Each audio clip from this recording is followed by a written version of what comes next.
भावे घे भरारीमध्ये आपलं स्वागत। नववर्षाच्या स्वागतासह मुंबई आणि महाराष्ट्रातली गुलाबी थंडी तुम्ही नक्कीच अनुभवत असाल। या थंडीचा आस्वाद घेता घेताच आज आम्ही तुमच्यासाठी घेऊन आलोय महत्त्वाची आरोग्य विषयक माहिती आणि त्याचबरोबर एक खास हेल्दी रेसिपी।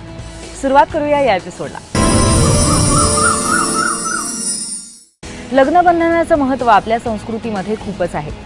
लग्न जुळवत असताना वधूवरांचे स्वभाव विशेष एकमेकांशी जुळतात का नाही हे आपण पाहतो। त्यांची जन्मपत्रिका एकमेकांशी जुळते का नाही हे सुद्धा पाहिलं जातं। इतकंच काय दोन्ही फॅमिलीज एकमेकांना अनुरूप आहेत का नाही हे सुद्धा बघितलं जातं। पण तुम्हाला माहिती आहे का, लग्न करत असताना वधूवरांच्या आरोग्यविषयक माहिती असणं किंवा काही टेस्ट्स करणं सुद्धा गरजेचं आहे। नक्की या कुठल्या टेस्ट्स आहेत आणि त्या सगळ्याच गोष्टी कशा पद्धतीने ध्यानात घेणं आवश्यक आहे याबद्दल आज आपण आरोग्यविषयक माहिती घेऊया।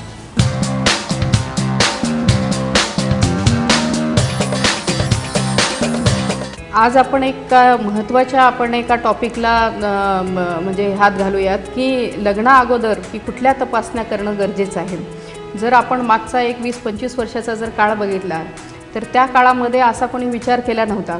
पण आज आपण पाहतो की म्हणजे मुली खूप शिकतात, मुलं पण खूप शिकतात, त्यांचं करिअर असतं आणि आज आपण बघितलं की म्हणजे लग्नाचं जे वय आहे ते वाढत चाललेलं आहे। त्यानंतरही आपण करिअर करतो आणि मग त्याच्यानंतर प्लॅनिंग करून मुलं करायचे आणि कुठल्या वेळेत करायचे याचं पण आपण प्लॅनिंग करतो। पण हे सगळं करत असताना जर लग्ना अगोदर आता असं वाटतं की प्रत्येक म्हणजे आज आपण बघितलं की तरुण मुलामुलींना ते येतात आमच्याकडे की मॅडम लग्ना अगोदर कुठल्या तपासण्या करायला पाहिजे किंवा मूल व्हायच्या अगोदर आपण कुठल्या तपासण्या अगोदर करून घ्यायला पाहिजे। तर एक जर आपण बघितलं की आपल्या याच्यामध्ये जर बघितलं जर आपल्याला कुठलाही आजार नसेल तर एक आपण आपला ब्लड ग्रुप माहिती असणं आवश्यक आहे।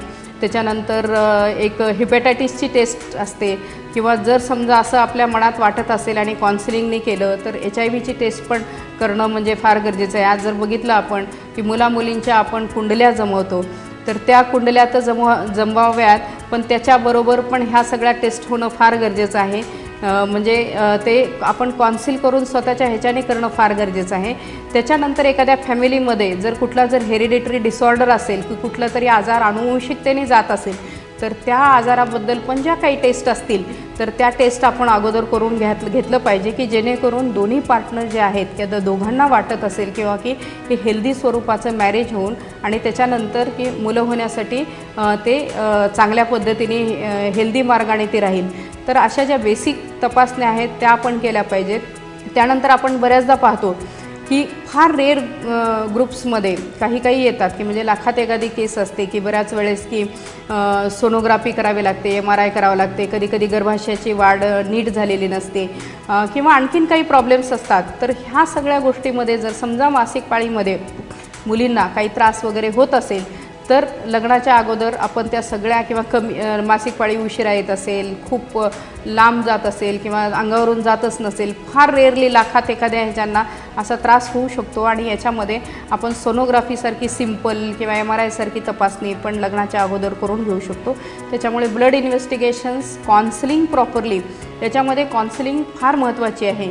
कारण कधी कुठला जर समजा एखादा आजार असेल तर त्या आजाराच्या ह्याच्यामध्ये आता साधंसं उदाहरण घ्या, एखादा डायबिटीससारखा आजार आहे एखाद्या फॅमिलीमध्ये रन होतो मुलांच्या किंवा मुलींच्या, तर लग्नाच्या अगोदर पण त्यांनी ह्या सगळ्या तपासण्या करून घेऊन काही आहे का आपल्याला ह्या सगळ्या गोष्टी बघणं अतिशय गरजेचं आहे।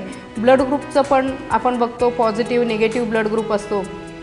त्याच्यामुळे लग्नानंतर मुलांसाठी काही त्रास होणे म्हणून ब्लड ग्रुपची तपासणी, ब्लड शुगरची तपासणी, त्याच्यानंतर हेपॅटायटिस B ची तपासणी, HIVच्या तपासण्या, ह्या सगळ्या काउन्सिल करून व्हॉलंटरीली जर समजा ते जर कपल करत असेल तर ते अतिशय चांगली गोष्ट आहे असं मला वाटतं। आणि या सगळ्यातून मग ते पुढे त्यांची जी काय आहे फॅमिली त्याच्यासाठी ते विचार करू शकतात। तर मला असं वाटतं की ह्या सगळ्या जर टेस्ट आपण जर समजा केल्या की याच्यासाठी सगळ्यात महत्त्वाचं त्या दोन्ही म्हणजे मुलं आणि मुलींचं ते दोघांचे त्यांचे विचार आणि त्यांना जर गरज वाटली काउन्सिलिंग करून त्यांनी स्वतःहून जर ह्या सगळ्या टेस्ट केल्या तर त्या चांगल्याच आहेत की जेणेकरून ते हेल्दी वे त्यांनी त्यांचं आयुष्य ते सुरू करू शकतात। लग्नांचा त्यांचा प्रवास सुखकर होऊ शकतो आणि मुलांच्या बाबतीतही त्यांना काही टेन्शन राहणार नाही। तर त्यामुळे मला असं वाटतं की हा चांगला एक ट्रेंड आहे की म्हणजे लग्नाच्या अगोदर आपल्या आरोग्यासाठी आपण जागरूक राहिलं पाहिजे. जशी आपण कुंडली जमवतो तसं ह्या गोष्टीसुद्धा जुळून येणं हे मला वाटतं वैज्ञानिक किंवा सायन्सच्या दृष्टिकोनातून आरोग्यासाठी फार हितकारक होईल.